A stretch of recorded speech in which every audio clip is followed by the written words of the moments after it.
നോക്കിക്കൊണ്ടിരിക്കാൻ എന്തേലും പറ. നാടന നല്ല ഉറക്കവും വരുന്നുണ്ട്. ആർക്ക്? കുത്തോളം എടുത്തിരിക്കുക. രക്ഷപ്പെടാനുള്ള വഴി എന്തെങ്കിലും പറ. ഞാൻ ഒരു ഐഡിയ പറയാം. നിക്ക് അത് ചെവി പറ കേക്കട്ട്. വേണ്ട വേണ്ട പറ. വേണ്ട. നല്ല വല്ല ഐഡിയ ആണെങ്കിലോ. പൊളം കൃഷി. എന്ത് പൊളവൻ? കുറച്ച് ലാഭം കിട്ടുന്ന പരിപാടി കണ്ട് പറഞ്ഞു തന്നെ. പൊളവനെ വെച്ച് എന്ത് പൊളത്താനാണ് നിന്റെ പ്ലാൻ? ചോദിക്കല്ലേ. ഓ എന്റെ ഐഡിയ പുച്ഛം. നീയൊക്കെ നിന്റെ ഒരു നൻപനുമായിട്ട് തുടങ്ങിയ പെറ്റ് ഷോപ്പ് എന്തായി? പെറ്റ് ഷോപ്പിന് എന്താണ് ഒരു കുഴപ്പം? മനുഷ്യരെക്കാൾ സ്നേഹമുള്ള മിണ്ടാ പ്രാണികളെ വിറ്റ് ജീവിക്കുന്നു. That's A good idea.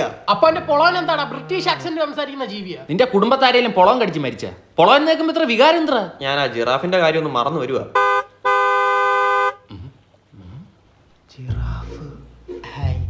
മറന്നു തീർന്നതിന് മുമ്പ് വന്നറാ. ആ പന്നിയുടെ എന്റെ മുമ്പിൽ വരല്ലെന്ന് പറ. വന്ന അടിക്കും ഞാൻ അവനെ. നിങ്ങൾക്ക് എന്നെ തല്ലാനുള്ള ദേഷ്യമുണ്ടെന്ന് എനിക്കറിയാം, പക്ഷെ തല്ലരുത്. അവനൊന്നും ചെയ്യരുതേ, ആരൊന്നും ചെയ്യരുതേ. അവൻ എന്നെ തല്ലാനുള്ള എല്ലാ അവകാശവും ഉണ്ട് എന്നും പറഞ്ഞ് അടിക്കാനല്ല പറഞ്ഞേ. ജിറാഫിന്റെ മുട്ട തരാന്ന് പറഞ്ഞ് എന്റെ വാങ്ങി 5 ലക്ഷം രൂപ വിടറാ.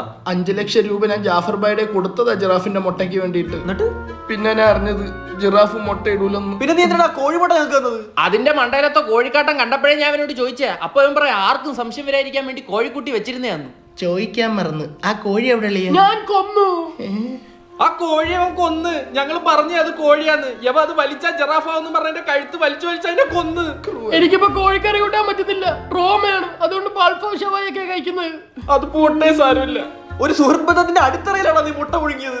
നിങ്ങൾ എന്നെ പുഴിപ്പിക്കാതെ ഞാൻ പറയുന്ന കേക്ക്. എന്റെ ഒരു വമ്പൻ ഐഡിയ ഉണ്ട്. അടുത്ത അടിക്കുമ്പോ പറയടാ. നമ്മൾ കേരളത്തിലോട്ട് സെലിബ്രിറ്റീസിനെ ഇറക്കുന്നു. ആരെ?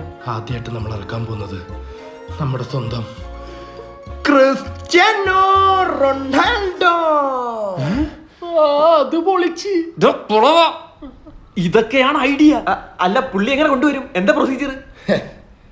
എന്റെ കൂടെ ചെന്നൈയിൽ കോളേജിൽ പഠിച്ച എന്റെ കൂട്ടുകാരൻ ഗണേഷ്, അവ ഇപ്പൊ സൗദിയിൽ എയർപോർട്ടിലാണ് വർക്ക് ചെയ്യണേ. അവ അടിക്കടി റൊണാൾഡോയെ കാണും തന്നെ. അപ്പൊ നമ്മളൊരു നിവേദനം എഴുതി ഗണേഷിന് വാട്സപ്പിൽ ഇട്ട് കൊടുക്കും. അവ അത് റൊണാൾഡോയെ കാണിക്കും. അത് കണ്ട റൊണാൾഡോയ്ക്ക് എന്തായാലും ഇവിടെ വരാതിരിക്കാൻ പറ്റില്ല. അല്ല നമ്മൾ പുള്ളി എവിടെ കൊണ്ടുവരും? മേലേക്കാവിലെ പുത്തമ്പുര ഓഡിറ്റോറിയത്തിൽ. എടാ അവിടെ 500 സീറ്റ് ഉള്ളടാ. പുറത്ത് ടാരപ്പ് ഇട്ടിട്ട് 100 സീറ്റ് വേറെ ഇടും. ഒരു പാസിന് 2500 രൂപ. അതിച്ചിരി കൂടുതലല്ലേ? എടാ ഡൊണാൾഡോക്കല്ല വരുന്ന, റൊണാൾഡോ ആണ്. റൊണാൾഡോ. മിനിമം 15 ലക്ഷം രൂപയാണ് നമ്മൾ അക്കൗണ്ടിൽ കയറാൻ പോകുന്നത്. അല്ല പുള്ളിക്ക് എന്തെങ്കിലും കൊടുക്കണ്ടേ? ട്രാവൽ എക്സ്പെൻസ് നമ്മൾ കൊടുക്കേണ്ടി വരും. നീ ഞാൻ കൊടുത്തോളാം. പിന്നെ പുള്ളിക്ക് എന്താന്ന് വെച്ചാൽ നമുക്ക് വരുന്ന എമൗണ്ടിൽ നിന്ന് കൊടുക്കാം. അത് പ്രത്യേക നിവേദനത്തിൽ മെൻഷൻ ചെയ്യണം അല്ലേ? അത് മാത്രം പോരാ, ബാക്കി പരിപാടികൾ പ്ലാൻ ചെയ്യണം. നമ്മൾ കടമക്കുടി തൊട്ട് ആലുവരെ ഒരു ബൈക്ക് റാലി പ്ലാൻ ചെയ്തോളൂ. അത് കിടക്കി. സാരി അദ്ദേഹത്തിന് നമുക്ക് എന്റെ ബൈക്ക് കിട്ടും. പാഷനി പുള്ളി കയറിയത്. എന്റെ മാമക്ക് ഒരു ടെർഫ് ഉണ്ട്, അവിടെ കളിക്കാൻ വരുമോ പുള്ളി? വരുത്താം.